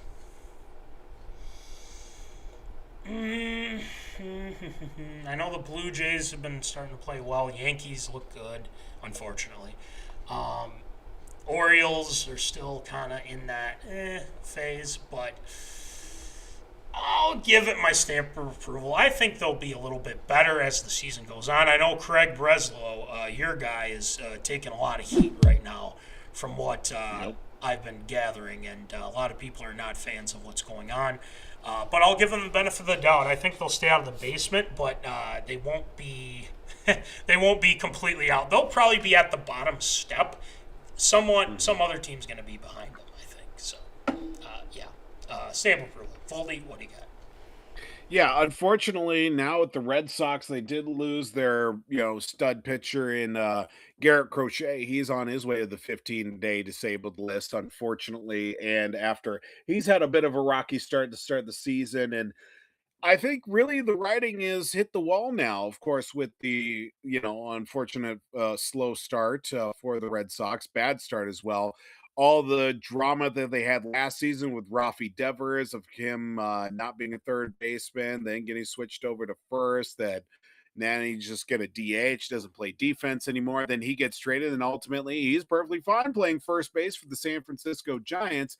And the Red Sox have been hurt in many, many ways, of course, with the troubles that they've had with Tristan Casas and his injury as well last couple of years. Some promising prospects that have not really panned out. Roman Anthony's having a tough start to the season too. I mean, some of the other guys, Marcelo Mayer is trying to put things together on top of it. And just a lot of bad contracts the last 4 or 5 years, guys that have left Boston and have really kept themselves relevant in many different areas too. And unfortunately, Cora is the one that has to shoulder the burden on this one, and is unfortunately the one that had to get let go. Now, all that being said, hopefully with the turnaround of young guys that they do have on the field right now, and hopefully some of the young guys are going to be coming up, that they'll be able to build off of them and maybe get a few veterans around to build a lot more success on top of it. I mean, they've had some really good, promising guys. Peyton Tolley is probably my favorite Red Sox right now. If you don't know who he is, look him up. He is an electric factory on the mound. Sedane Raffaelli out in center field. Of course, Marcelo Mayer. If we can get Casas healthy, if they can get Roman Anthony swinging the bat too. I mean, they got Wilson Contreras. He hit a home run today. That was the only home run and run scored for the Red Sox as well, who still remain in last place for total home runs and 22nd in runs scored right now. Got a lot of work, but if I've seen anything out of the Red Sox last handful of years and in my time, is that some way, one way or another, they'll find a way to sneak out more wins and hopefully losses at the end of the season. And getting out of last place in the AL East, I think they'll find a way. I think by the back half of the season, they'll be playing spoiler, if anything, for those teams that are just on the cusp or maybe looking to make that next step. I think they'll find their way out of the basement. It's got my stamp of approval.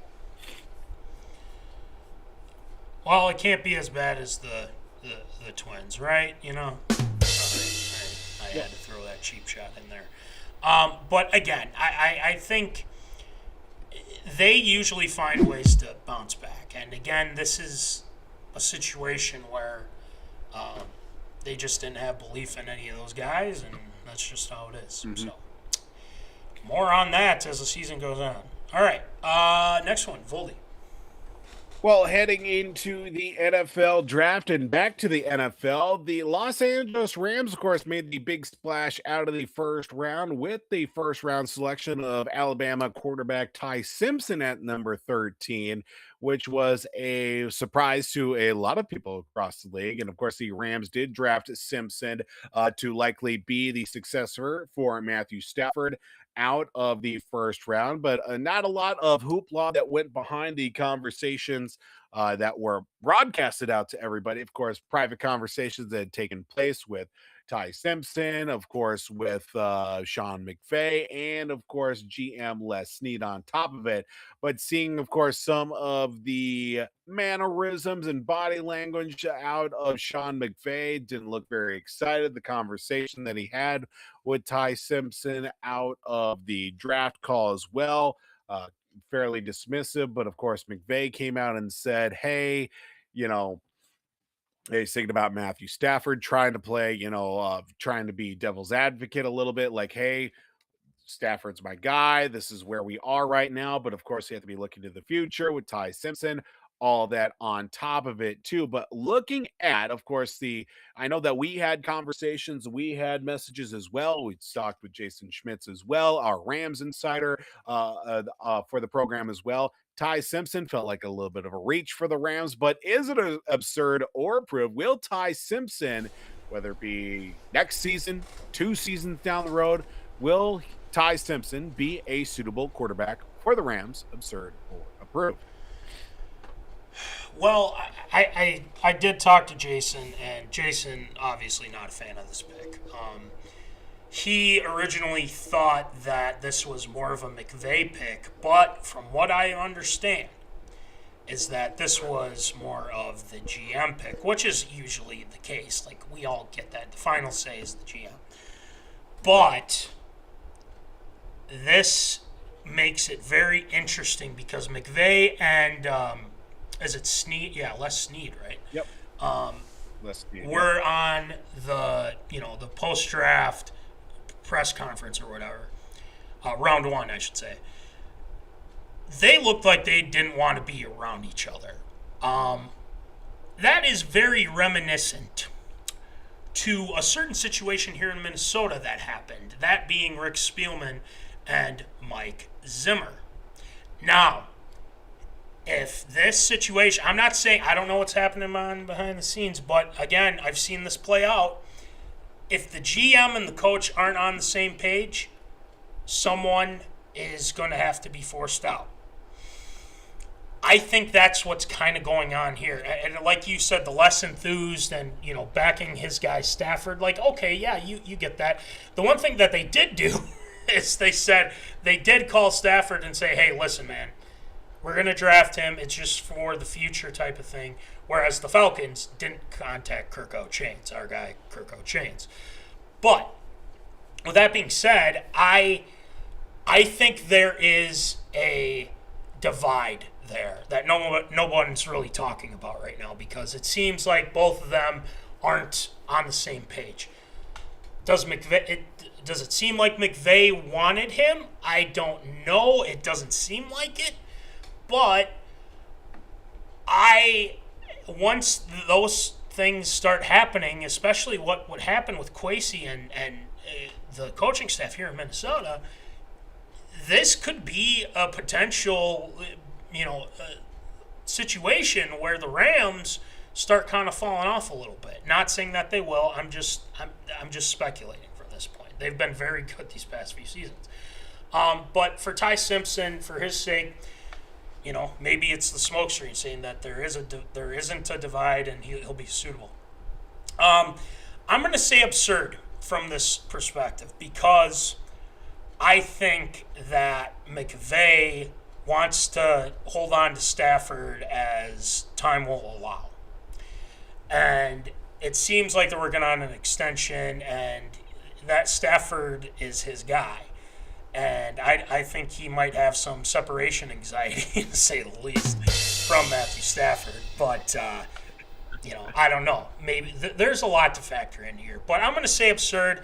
I think it might take time. Maybe this is the situation where, he's going to sit back. He's going to, kind of go from there. But I don't know. Something's weird. Something is very weird happening in the Los Angeles Rams organization. That's all I can really say. Even though, from what I hear, a lot of people liked Simpson, a lot of people didn't. That's interesting little tidbit. So, Voldy, what do you think? Yeah, I know that when we had a conversation about the Simpson pick, I felt like it was a little bit of a reach, but if we've seen anything out of what Rams quarterbacks can do under the McVay system, he's going to be put in the best possible position possible. Like, McVay's not going to ask too much. He's going to work to the skill set that Ty Simpson does have. And let's not forget as well that it's not going to be cut and dry that he's going to be the backup. Stetson Bennett is still there too, even after he took the year off from football to focus on his mental health. He's been back. Jimmy Garoppolo still kind of up in the air right now, whether he's going to retire or to stay.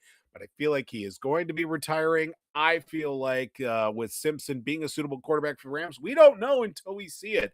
He could very well light up the preseason and work his way up to maybe being the backup, maybe at least being dressed for game days as the emergency quarterback at that number 3 spot. It's tough to say right now because, of course, the reigning MVP is so happened to be the starting quarterback for the Rams. And Matthew Stafford is definitely going to keep going until the wheels come off. If we've seen anything out of his career, especially a team that is built to win right now and building for the future on top of it, I feel like it's kind of a win-win situation for the Rams. But, of course, a lot of talk taking place off the field. But I'm sure once everything starts happening on the field, things will kind of die down a little bit. Is he going to be a suitable quarterback?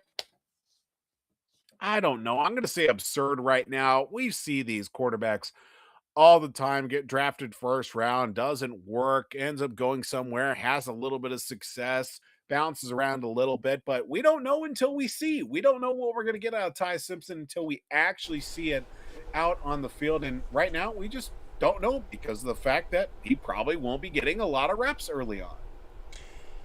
Yeah, that's a very good point. And Stafford, he has had some injury issues before, but at the same time, he's fought through a lot of those too. So, again, you got to give these guys time. I mean, Sam Darnold is the perfect example of that right now.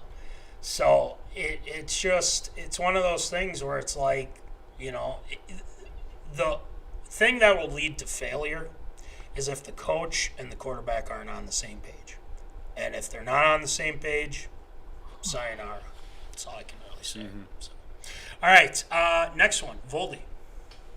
Well, heading to the world and heading back to Major League Baseball, second time this season that we will see Shoheiohtani, or at least as of Tuesday night, that he did pitch but did not hit in the lineup at the same time. Of course, the two-way superstar was held out of the lineup on Tuesday against the Miami Marlins as the Dodgers were in town against the Miami Marlins. Second time this season that Ohtani did pitch but did not hit, as he'll be throwing, of course, on 5 days rest coming off the Tommy John surgery and, of course, his prolific run at the plate and also on the mound for the back-to-back defending World Series champions with, of course, now Ohtani, second time this season that we've seen more him pitching than actually hitting on top of it. Of course, also being held out of the lineup after being hit by a pitch earlier this week when he was struck on the right shoulder. Of course, now that being thrown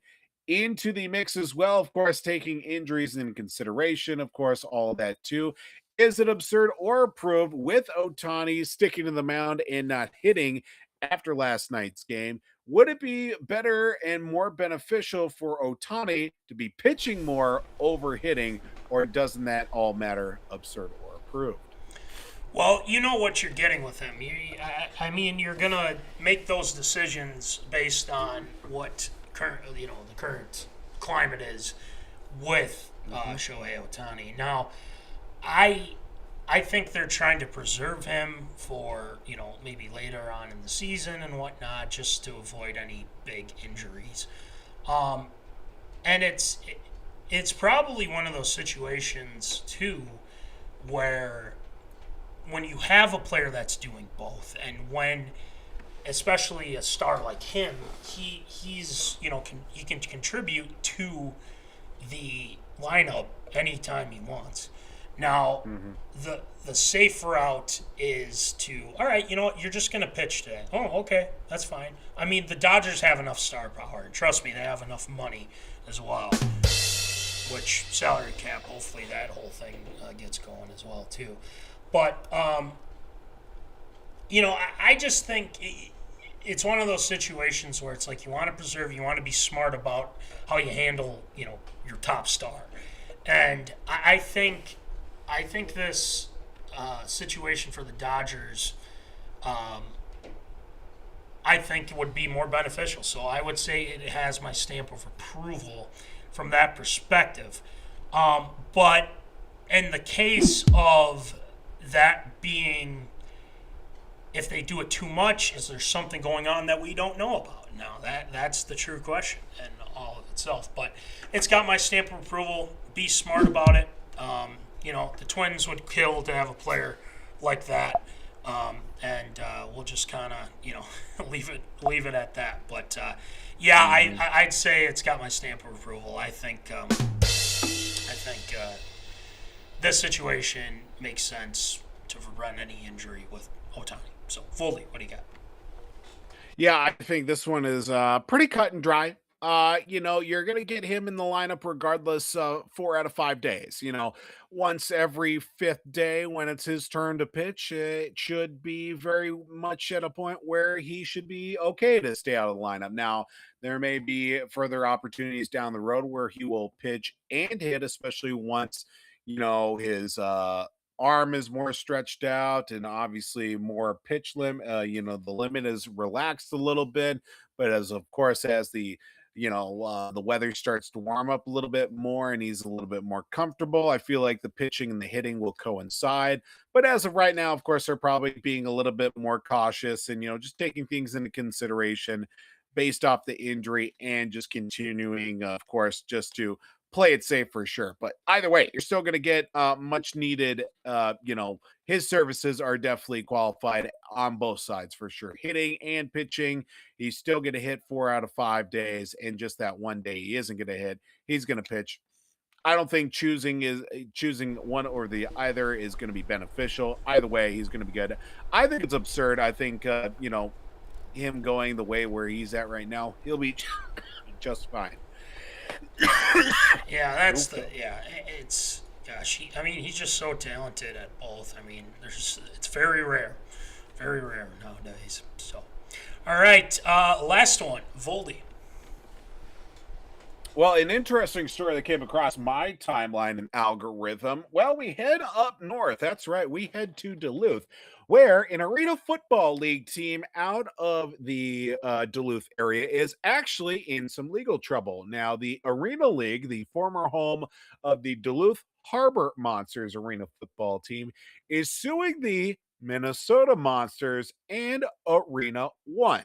Now, the lawsuit was filed in U.S. District Court for Minnesota, alleging a variety of claims, including trademark infringement, breach of contract, unjust enrichment, and deceptive trade practices. Now, the lawsuit claims that new owners and former GM of the Duluth Harbor Monsters never received nor or sought league approval for the sale of the team, the Duluth Harbor Monsters, or to move to the new league that will be the Minnesota Monsters and Arena One. Now, of course, the Arena Football League and its subsequent diversions, indoor football, Arena League One, yada, yada, yada, all these different arena football leagues that have popped up over the years have just been up and down, crazy all over the place too. And now this lawsuit also alleges that the new Monsters franchise never paid for intellectual property rights for naming and branding. So basically, they took the Duluth Harbor Monsters name, colors, likeness, intellectual property, and branding and made it the Minnesota Monsters. If you've seen the old logo into the new logo, there is definitely a lot of likenesses, of course, switching from one side to the other. Now, the lawsuit also claims that the ownership group for the Harbor Monsters never paid the 5% commission to the Arena League for ticket sales and corporate sponsorships for the season on top of it. So basically, the league is suing the new owner and former GM from jumping ship from one league going into another without paying its rights and fees on top of it. Now, is it absurd or approved with this lawsuit on the Minnesota Monsters? Will that be holding up the team for the start of the 2026 Arena Football League One season? I don't know. I mean, this seems like this is pretty deep rooted, and everything. But let me sidetrack here for a second. Yep. Where can I get some of this merch? That's my question. Uh-huh. Where can I get some of this merch? I mean, Right? I like this. I like the logo. I like the colors, sweet, right? the yellow. I like it. I really do like it. And, to be honest with you, Voldy, my younger sister graduated or got her doctorate in Duluth. She went to St. Scholastic. Hey-o. And we actually, the graduation was in that stadium. And let me tell you, it's Got the very deck. nice. I like it a lot. I saw that. I'm like, who are these guys? I never heard of them. And I'm like, how come I never heard of these guys? Now I want to get merch. I want to get merch. And actually, we are going up to Duluth very soon. So who knows? Might have to stop by, get some merch. But anyway, back to the thing at hand. I don't know how this is going to turn out. I'm not very well tied to this situation. Seems like other people are upset with this and how it all pans out. But look, I just don't want them to lose it. You know what I mean? Like lose the team and be like, oh, we don't have a team now. No, let's go with the Minnesota Monsters. Let's stick with the squad, arena football. You gotta think they'll figure this out, right? I mean, come on, it's arena football. Like this shouldn't be that big of a deal. And I understand you want to get your money, you don't want to get screwed over and everything like that. But can't we all just get along? The Harbor Monsters. Like I don't know what their stuff looked like before or anything like that. But I like the new one. That's all I really say. So to answer your question, I really don't. I'd probably say it might. I don't know. I'll put it as stamp of approval just because these legal lawsuit situations can last long, but maybe this won't be as bad as people think. I don't know. I don't know how big the situation is, but I'll give them my stamp of approval. When lawyers get involved, it takes long. So I'll go with approval. Voldy, what do you got? Yeah, I think this is going to be a tough situation overall. Of course, just with the similarities and likeness from, the said supposed sale of the team to somebody else, but still the same GM from one team to the next and jumping from one league to the next. Maybe better opportunities financially from one league to the other, or at least jumping out from one side to the other. It feels like leagues are kind of building up and folding faster than they can. Let's not even bring up the Minnesota Myth. That was an arena league team last season down at the Target Center that folded after 3 games. That whole debacle on time. We're not getting into that. That's the unfortunate thing about arena football. It just isn't as popular as it used to be, probably in of course, the 90s into the 2000s, and then COVID really shut everything down from that point, which was dwindling to say the least. But on top of it all, is it going to hold the team up before the start of the season? It's not going to look good, and it might hurt them for the start of the season. I don't know if the season's already started. I would imagine they'd be getting pretty close to, if not already. But yeah, this is not good. And whatever, kind of momentum that they had to start off the year, especially with it being a new team, new franchise. Hey, we are hitting the ground running in this new league. It's probably not going to end up well. Yeah, will it hold them up though for the start of the season? I'm going to say yes. I think it's got my stamp of approval. I think it's not going to be, pretty cut and dry. Hey, just pay us and we'll call it good. I think there's going to be a lot more hazard pay here from those that are disgruntled about the jumping ship from one league to the next. And of course, the, obviously the intellectual property that belong to the Arena League going from obviously one team to the next into the other league on top. Very true. Just to sidetrack here, Voldy, I did find the merch page. Let's take a look, shall we? Yeah, baby. I'm not going to lie. I like the sweatshirt. That looks pretty sweet. That one, too. That's sweet. Like the shirt. I think that would be a good one to Sweatpants. I like the joggers. I'm a big jogger. So, something for the Minnesota youth. Monsters, Maybe. send us some merch. Yeah, exactly. We'll be a sponsor. The youth, you can get something for Case, for Tate. For the kiddos, yep. Yeah. And then the hats. ooh, I'm liking the hats. Good Foldy. hat. I'm not gonna lie, those look sweet. I like Got that. stickers. Love I like some that. stickers. Yeah, we got Ooh, a pop koozies. socket. The missus will like Socket. that. Yeah, and a backpack. Yeah. Damn. Okay. Okay. I mean, these are well Minnesota priced Monsters, too. Hit us up. Hit us up, Minnesota Monsters. Oh, they have different colors too. Or the sweatshirt. that. I like the yellow. I might have to do the yellow. I got that. Got that. Oh, sweet. Ooh, that blue though. I like that blue. That is a good one too. Damn, these are all good. All right. Well, anyway, Road trip. We're going to Duluth. we're on to Pick me up on the Duluth. way. Yes. Let's get some merch. Go to a game. We'll happily put our names out there. But shout out to the Minnesota Monsters. Hopefully they get their season started. I don't know. I want it to happen. Let's get things going. Love their stuff. All right, that's going to do it for ARA this time around. Great job as always, Voldy. We got some Shield shoutouts to get to tonight, folks, and a couple things after Shield shoutouts as well. Want to bring to your attention too. So, without further ado, let's get it going. What's up?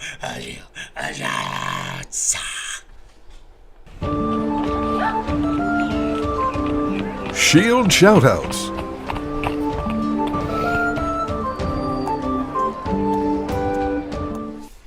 All right, it is time for Shield shoutouts. So, Shield, who ya shout out tonight? Well, of course, you had to send a big Shield shout out. Of course, Smiles for Jake softball team got the season started as of last night. Of which we are a sponsor of. Yes, sir. Right then and there. Hang on, let me get the right angle. There it is, right there. MinneZona Sports Live. We are a sponsor for the softball team this season. Love it. Good group of guys that we've got here. Had some fun last night. Looking forward to a great summer of some great games on those Tuesday nights out in Sauk Rapids. But man, I forgot how great it is to go to Savers for those that love to go and do a little thrift shopping on top of it. And man, went there Sunday and found some great stuff for myself, for the kids, a little bit of entertainment, get the kids out of the house a little bit, picked up some more hats on top of it on the cheap there, maybe something to look forward to future. Found a nice Sam Adams beer mug at a very cheap price. The wife got a couple of things. The kids got a couple of things. Got a nice Vikings clock as well that the wife found as well. So that was great to see. Shout out to Savers for all the great stuff.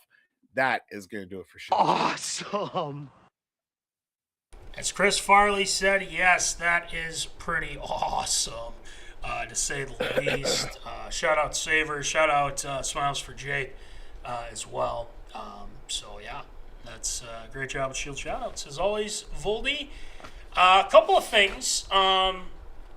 There's a certain event coming up in August at US Bank Stadium.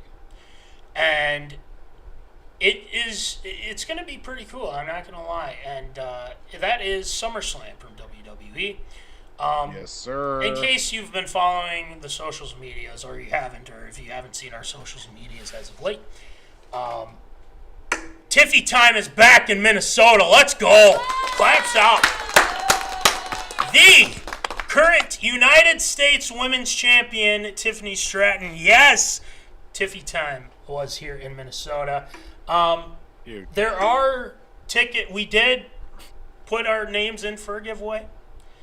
We did. If we get some tickets to go to US Bank Stadium, let's just say that if we were to win, we might have to figure some things out. We're still going to give it a try. If we get Tiffytime on this show, it's huge. Awesome. Let's go. Let's make it happen. That would be awesome, having Tiffany Stratton on and whatnot. And she loves the Vikings. She was at TCO. I mean, literally, it's 5 minutes away. She was right over there. But, again, I had to work. Whatever. It's just, I wish that we could have figured that out. But I think tickets go on sale on Friday. I believe LA Knight and Maxine Dupree will be at the Mall of America this weekend. So maybe if we catch, We play this a lot on this show, VO and whatnot. So I don't know. Maybe I'll stop by. You never know. Never know. Keep an eye out. So yeah, we're working on it. We will work on it. We will try our best as well. And another thing to keep in mind too, there is something in the works, and we're working on something. Just saying. Yeah, we are. We're cooking on something, just to say the least. So keep eyes out on the social medias. Just keep your eyes peeled. Make sure that you're following and keeping track of everything. So that being said, shout out to all the zoners who participated in the draft. Shout out to Mikey for winning the draft as well, the draft predictions. So he will be getting his stuff. We got merch. We got plenty of merch for people. We got sweatpants. We got shirts. We got stickers. We got hats. A whole slew of hats, to say the least. I mean, good Lord. I got hats and Vikings and Gophers and Twins and Wild and Wolves. There's a lot of hats. 5-year anniversary hats. We still got them. So pretty cool stuff. Shout out to National Fleet Graphic for the stickers. And shout out to our guy, W2 Performance, Will Rattel at www.w2performance.com. He's doing some awesome stuff, keeping you all up to date on the socials as well. And shout out, again, to the softball team. Smiles for Jake. We are a proud sponsor of them. Yes, claps out to the squad. We appreciate having our brand on there for that softball team. So shout out to them as well. Shout out to Smiles for Jake. TLS Performance. Troy Stoudemire Jr., our guy's doing his thing. He's got everything on the socials. Make sure you keep and follow him. Make sure you check out the Popcorn Bucket List. Nick Dahlhoff and Ryne Myhrberg as well. Our guy, Omni Entertainment. They had some reviews this week on the new Michael Jackson film, so make sure you check that out as well. There's a lot of movies happening coming up too, so they're the guys to talk to and listen to as well in all things movies. So that being said, that's going to do it for episode 282. Go Wild, go Wolves, go Tiffytime, go everything. Let's go, Minnesota. Stand up. Let's get this done tomorrow. Let's go. Let's get it done. We will keep you up to date on the socials medias. It's going to be cold in Grand Casino Arena. The Iceman will be at work. Make sure you bring everything you had because it gets cold in there when Matt Boldy, the Iceman, is working. And Jade McDaniels at the Target Center. So, without further ado, as always, remember, folks, keep in the zone. Holla! Thank you for watching MinneZona Sports Live. Join us Wednesdays at 7 p.m. for live show broadcast. And as Voldy likes to say, follow us on all the socials medias.